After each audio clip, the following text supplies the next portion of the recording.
आप सभी भक्त वृंदों को, सभी रसिक जनों को, सभी भक्तों को इस दास की तरफ से सादर जय श्री कृष्ण। आहा, हे भक्त वृंदो, आज का बड़ा ही मनोहारी विषय है।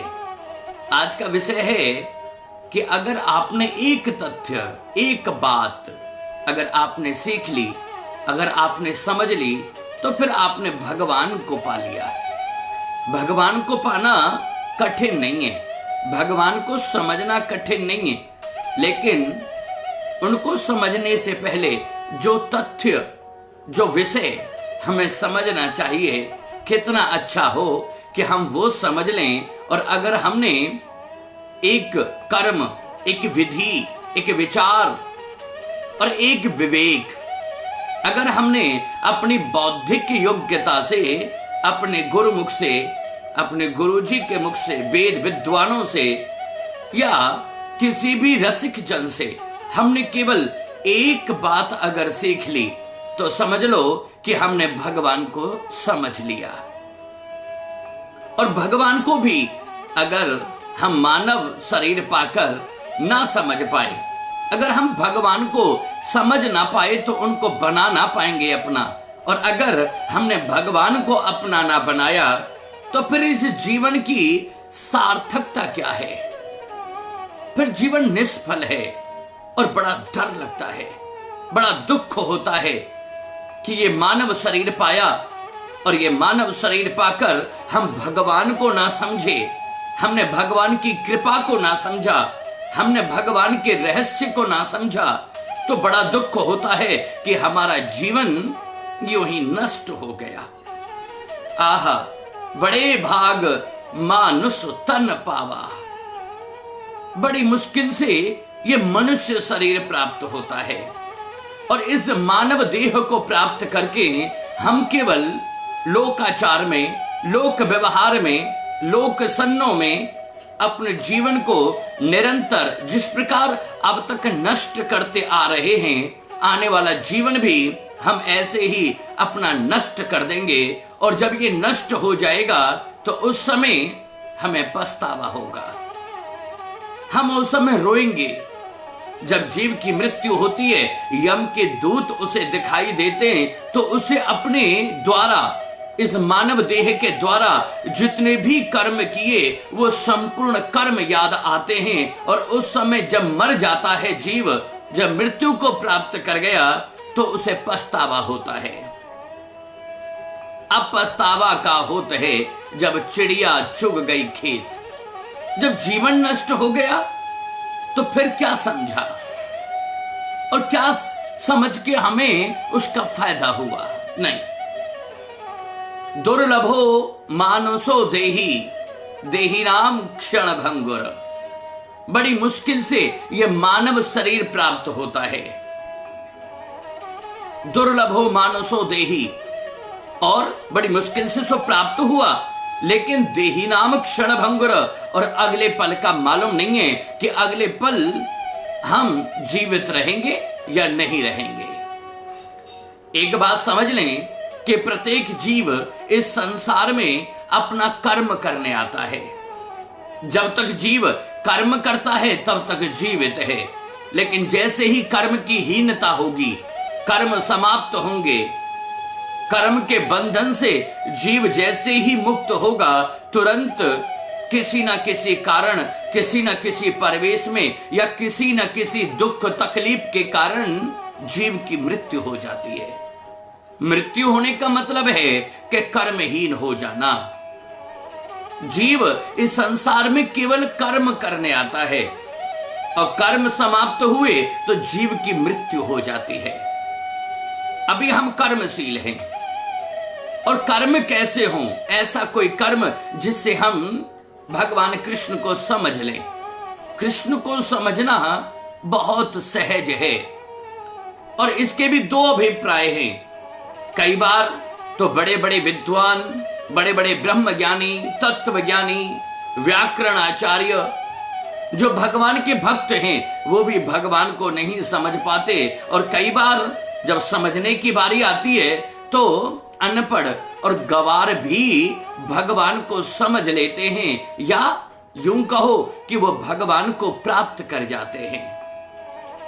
अगर केवल पढ़ा लिखा होना, वेद पाठी होना, कर्मकांडी होना, तत्व ज्ञान को जानने वाला, त्रिकालदर्शी, अगर केवल यही भगवान को समझते तो हे वैष्णवो, हमारे ब्रज के ग्वाल बाल, हमारे ब्रज की गोपियां जो अनपढ़ हैं, उनको वो कैसे भगवान को समझ पाती।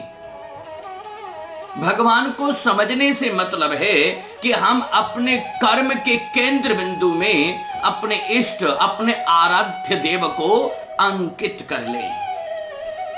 गुरुदेव बृहस्पति का शिष्य उद्धव ब्रज में आया था गोपियों को समझाने के लिए। भगवान के पास सब कुछ है, ज्ञान भी है, बुद्धि भी है, विचार भी है, आशीर्वाद भी है, आशीर्वचन भी है, लेकिन गुरुदेव बृहस्पति के शिष्य उद्धव को समझाने की सामर्थ्य द्वारकाधीश कृष्ण के पास नहीं है। भगवान कृष्ण अनजानों को समझा सकते हैं, गवारों को समझा सकते हैं। अपनी भक्ति प्रदान करना क्या परमात्मा के लिए कठिन है? नहीं। कुछ भी इस संसार में, कुछ भी काम श्री कृष्ण के लिए कठिन नहीं है, लेकिन बुद्धिजीवियों को, पढ़े लिखों को समझाना बहुत कठिन है। अनपढ़ लोगों को समझाना सहज है, लेकिन पढ़े लिखों को समझाना बहुत कठिन है। उद्धव जी पढ़े लिखे हैं, गुरुदेव बृहस्पति के शिष्य हैं। आज भगवान रोते तो उद्धव जी कहते हैं कि आप ब्रह्म होकर के रोते। उन्हें अपने ब्रह्म ज्ञान का बहुत ज्यादा अहंकार है, इसलिए भगवान ने ज्ञान देने के लिए अपना चयन नहीं किया कि मैं तुम्हें ज्ञान दूंगा। उन्होंने ब्रज में भेजा कि तू जितना ज्ञानी है, जितना अहंकार तेरे अंदर अपने ज्ञान का है, तेरे इस अहंकार को, तू गुरुदेव बृहस्पति का शिष्य है, तू देवता की दिव्य क्रियाओं को समझ के देवलोक में विचरण करने वाला है, और एक रिश्ते में तू मेरा भाई भी लगता है, इसलिए तुझे समझाने के लिए मैं उचित नहीं, तुझे समझाने के लिए तो हमारे ब्रज की जो गोपियां हैं, वो गोपियां ही तुझे अल्प समय पर ज्ञान दे सकती हैं। उद्धव को ब्रज में भेजा, और ब्रज में जाकर के उद्धव अपना योग सिखाता है गोपियों को कि तुम कृष्ण को भूल जाओ और पर ब्रह्म को पहचानो। और पर ब्रह्म को पहचानने के लिए एक बात समझें, उस ब्रह्म के जो ओंकार बिंदु संयुक्तम, जो पूरे चराचर जगत में समाया है, ना उसके हाथ हैं, ना उसका पैर है, ना नेत्र हैं, सब कुछ ना होते हुए भी जो कण-कण में वास करता है, हे गोपियों, तुम उस पर ब्रह्म की पूजा करो, उस पर ब्रह्म का ध्यान लगाना सीखो, और ध्यान लगाने के लिए योग की आवश्यकता है। बहुत बुद्धि का प्रयोग किया। गोपियां कहती हैं कि उदो भैया हमें ये बताओ, मन कितने होते हैं जीव के पास? एक हाथों सो गयो श्याम संग। एक मन था, वो भी कृष्ण के साथ गया। अब हम दूसरा मन कहां से लाएं कि हम अपने ब्रह्म, अपने परमात्मा, अपने प्रियतम, अपने कृष्ण का त्याग करके और तुम्हारे पर ब्रह्म को, जिसके हाथ पैर नहीं है, ऐसे पर ब्रह्म को हम ध्यान करें, उनसे प्रेम करें, इतनी सामर्थ्य जीव के पास है ही नहीं। और तुम कहते हो योग की बात, कि योग करो, श्याम तन, श्याम मन, श्याम ही है प्राण धन। अरे आठों याम ऊधो, हमें श्याम ही सो काम है। हमें तो आठों याम 24 घंटे केवल कृष्ण ही कृष्ण दिखाई देता है। हर कड़ में, हर वृक्ष में, हर पत्ते में, हर कंकड़ में, इस संपूर्ण ब्रज के एक एक कण में हमें कृष्ण का प्रादुर्भाव, हमें कृष्ण के दर्शन होते हैं। हम अपना मन कृष्ण को दे चुके। एक बात बताऊं, हे वैष्णवो, जब हम किसी से प्रेम करते हैं ना, समझना जब हम किसी से प्रेम करते हैं और जब हमारा प्रेमी हमारे सम्मुख होता है तो वो बहुत छोटा दिखाई देता है, लेकिन जब वही प्रेमी हमसे दूर चला जाए तो नेत्र बंद करो। नेत्र बंद करने के बाद चराचर जगत में केवल हमें हमारा प्रियतम दिखाई देता है। ये प्रेम की चरम सीमा है, ये प्रेम का विस्तार है और यही प्रेम की पहचान भी है। आज का विषय है कि अगर ये विषय जान लिया तो हमने भगवान कृष्ण को समझ लिया। अब समझना, अब इसके लिए हम कृष्ण को कैसे जाने, गोपियों जैसा प्रेम कैसे हो। गोपियों जैसे प्रेम के लिए हमारे जीवन में परोपकार होना चाहिए। औरों के भले में भला अपना, जग माहि उजागर नाम उसी का। जिसने अपना हित त्याग दिया, सतमार्ग में सन नाम उसी का। जो अपने हित की इच्छा, अपने हित की पूर्ति के बिना किसी दूसरे का हित करे, दूसरे का हित करके आत्मा की दुआ ले और उसकी आत्मा का प्रेम, आत्मा का आशीर्वाद हमें सतमार्ग पर चलने की प्रेरणा देता है। अब आप समझिएगा, किसी को पानी पिलाना, कोई प्यासा है, पानी पिलाया, ये परोपकार है। हमारे गुरुजी कहते हैं और बड़ी सुंदर बात कहते हैं, बड़ा आनंद मिलता है। आप भी समझें, किसी को पानी पिलाना परोपकार है। किसी की आपने प्यास बुझाई, आत्मा की दुआ मिलेगी। किसी भूखे को भोजन कराना, ये परोपकार है। लेकिन किसी को विद्या का दान देना, किसी को भगवान की कथा को सुनाना, ये सबसे बड़ा दान है। कैसे?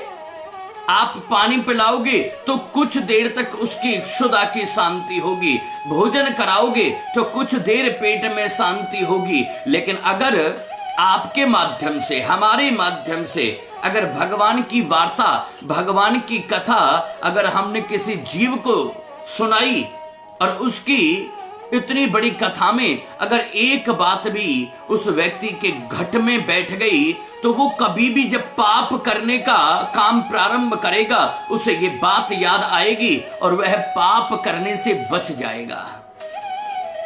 आपने जीव को पाप करने से बचा लिया। इसलिए सबसे बड़ा दान है कथा का दान। कथा का मतलब क्या है? कथा किस चीज की हो? कथा केवल कृष्ण की है। भगवान कृष्ण की कथा ही कथा है, बाकी तो इस संसार में सब कुछ व्यर्थ और व्यथा है।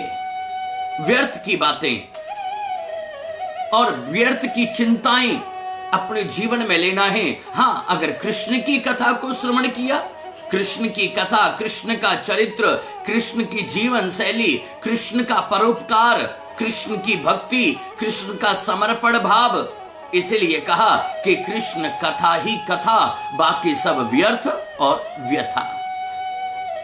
आप समझिएगा, गीता में भगवान बड़ा सुंदर भाव बताते हैं। आपने गीता खूब पढ़ी है। गीता में एक मंत्र आता है, आहा, बड़ा सुंदर मंत्र है, कर्मण्येवाधिकारस्ते मां फलेषु कदाचन। इसका अर्थ हुआ कि जीव केवल अपना कर्म करे, फल की अभिलाषा ना करे। अगर किसी स्वार्थ से हमने भक्ति करी, अगर किसी स्वार्थ से हमने भगवान का ध्यान किया तो फिर वो पूजा नहीं है, वो भक्ति नहीं है, वो व्यापार है। हमने आज तक जितनी बार भी मंदिर गए, जितनी बार भी कर्म कांड या जितनी बार भी यज्ञ अनुष्ठान किए, वो सकाम किए। सकाम माने अपनी इच्छा की पूर्ति के लिए वेद मंत्रों का प्रयोग करना। दो प्रकार के तथ्य हैं, एक सकाम भक्ति और दूसरा है निष्काम भक्ति। सकाम भक्ति अपनी इच्छा की पूर्ति के लिए की जाती है और निष्काम भक्ति कि हमें बदले में कुछ नहीं चाहिए, बस आपकी स्मृति, आपका ध्यान, आपका भाव हमारे हृदय में विद्यमान रहे, इसे हम निष्काम भक्ति कहते हैं। यहां पर कर्म की गीता में कर्म के 3 मार्ग बताए। कर्म 3 प्रकार के होते हैं।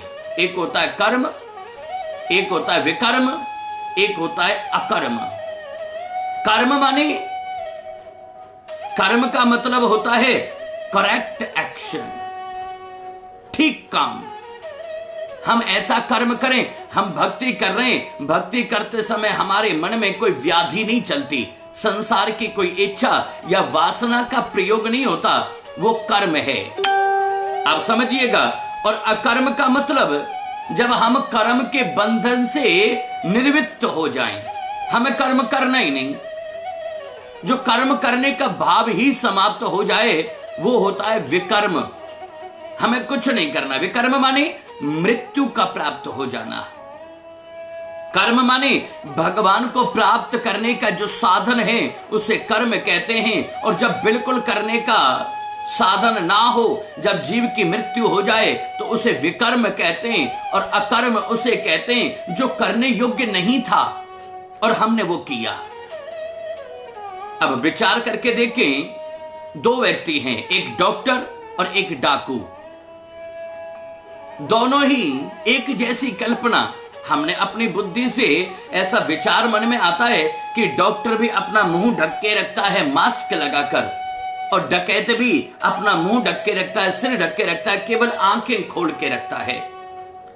दोनों के पास चाकू है, दोनों ही पेट काटते हैं, लेकिन दोनों की कर्म में भेद है। एक चोरी करने के लिए, सामने वाले की हत्या करने के लिए उसका पेट काटता है, वो डाकू है। और जो किसी का ऑपरेशन करने के लिए, किसी का भला करने के लिए पेट काटता है, वो उसका कर्म है। कर्म से जीव को जन्म प्रदान कर देना, वो उसका काटना भी, उसका चाकू से पेट काटना भी कर्म बन गया। और उसका अपने आजीविका के लिए पेट काटना भी अकर्म बन गया। विकर्म की व्याख्या तो केवल मृत्यु तुल्य है। कर्म करो ऐसा जिससे किसी की आत्मा की संतुष्टि हो और हमें यह आभास हो कि हमें यह दिव्य शक्ति प्रदान करने वाली कोई दिव्य शक्ति इस धराधाम पर है। भगवान को समझना कठिन नहीं है। डॉक्टर जो हमारे प्राणों की रक्षा करता है, वो कर्म करता है, वो एक तरह से कृष्ण के मार्ग पर चलता है। और एक डकैत, चोर जो पेट काटता है चोरी करने के लिए, डकैती करने के लिए, काम दोनों ने काटने का किया, लेकिन दोनों के कर्म की जो विधि है और जो उस कर्म से होने वाला फल है, वो फल एक को नरक की यातना में ढकेलता है और दूसरे को भगवान कृष्ण को समझने की सामर्थ्य प्रदान कर देता है।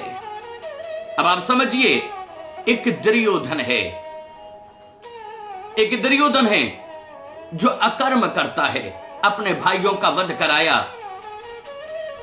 और अपने ही पारिवारिक, अपने ही चचेरे भाई के भाग्य में जो कुछ है उसे लूटना चाहता है। यह अकर्म है, यह मृत्यु का द्वार खोल देगा। एक अर्जुन है जो भगवान को अपना सेवक मान के युद्ध की अनुमति लेता है। युद्ध अर्जुन ने भी किया और युद्ध दुर्योधन ने भी किया। एक ने कर्म किया, एक ने अकर्म किया। और समझिएगा, बड़ा सहज भाव है।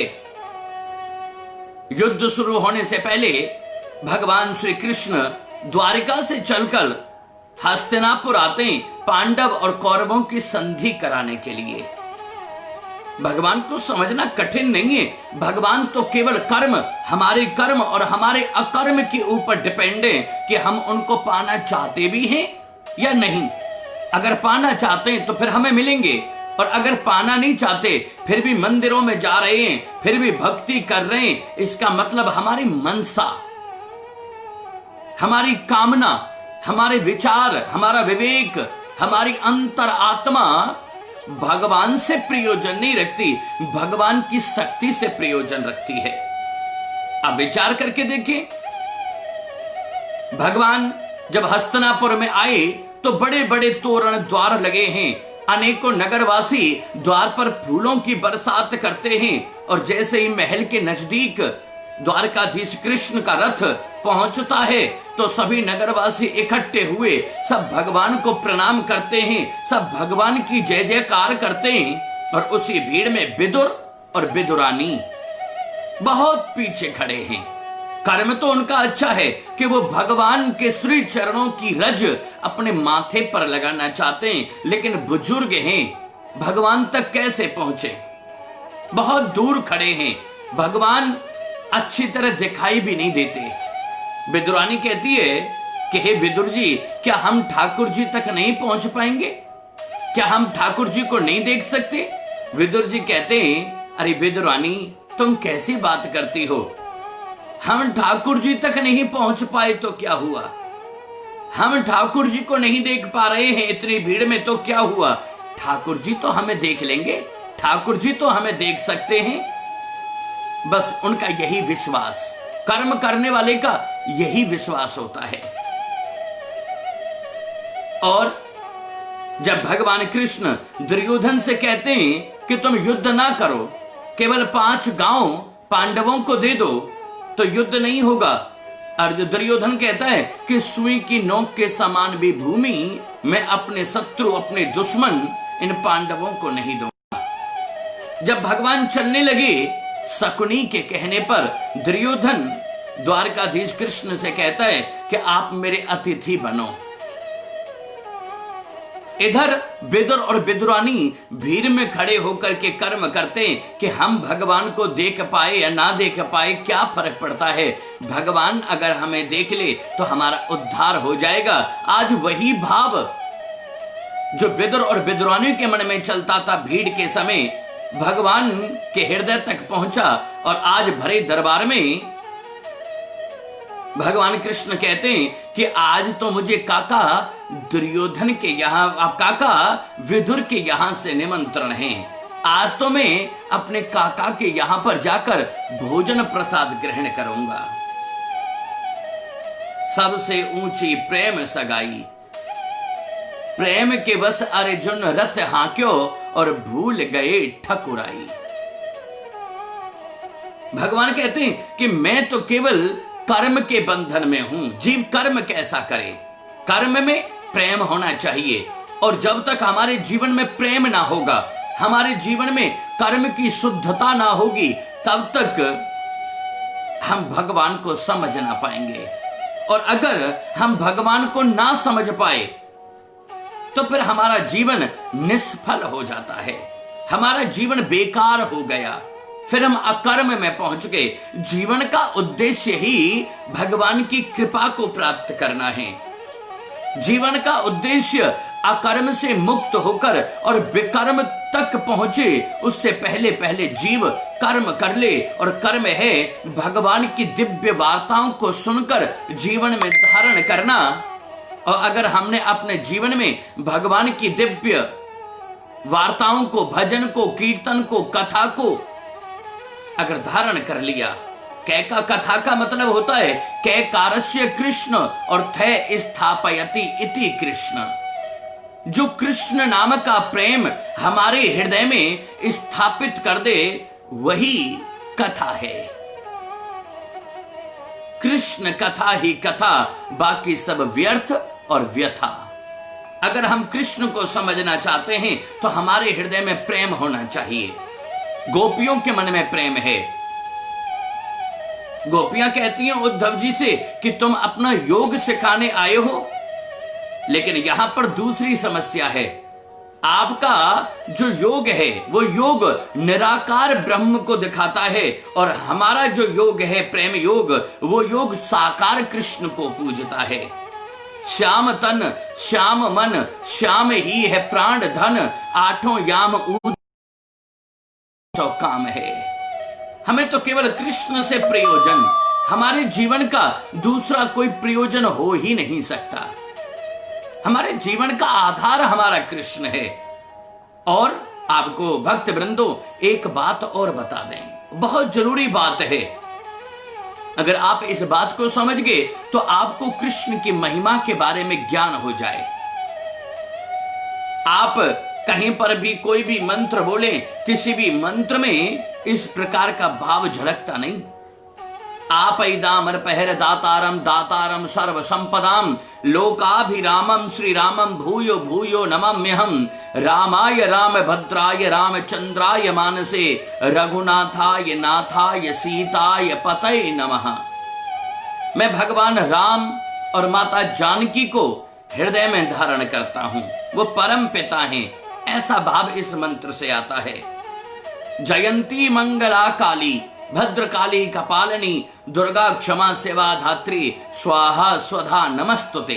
हम माता लक्ष्मी को प्रणाम करते हैं, एकमात्र मंत्र जो भगवान कृष्ण को समर्पित है।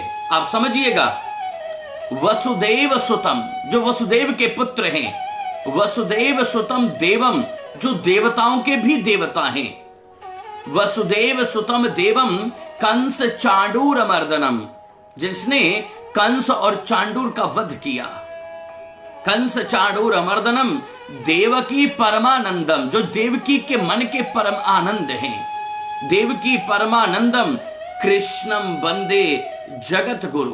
भगवान कृष्ण को जगत गुरु की उपाधि मिली है और वो ही इस धरती के आदि मध्य और अंत में रहते हैं।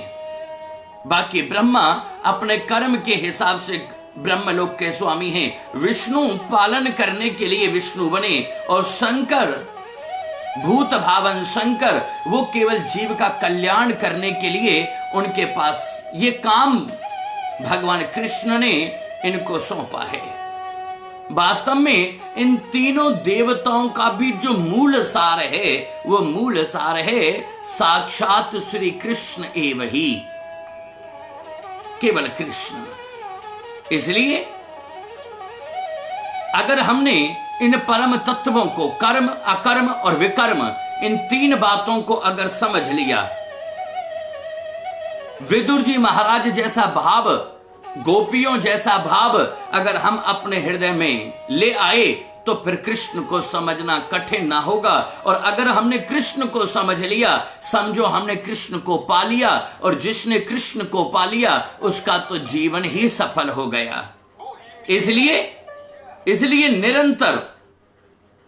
निरंतर केवल एक ही भाव, चैंट एवरी टाइम। ध्यान दीजिएगा, हरे राम राम राम हरे हरे, हरे कृष्णा कृष्ण कृष्ण हरे हरे। ऐसा आशा करते हैं, उम्मीद करते हैं और आप सबके लिए आशीर्वचन भी कि सूरी राधा रानी नंद नंदन श्री कृष्ण तुम्हें ऐसी अपने चरणों की भक्ति प्रदान कर दें, तुम्हारे जीवन में प्रेम भर दें कि तुम कृष्ण को समझ पाओ। और कृष्ण को जिस दिन हमने और आपने समझ लिया उसी दिन हमारा जीवन सफल हो जाए।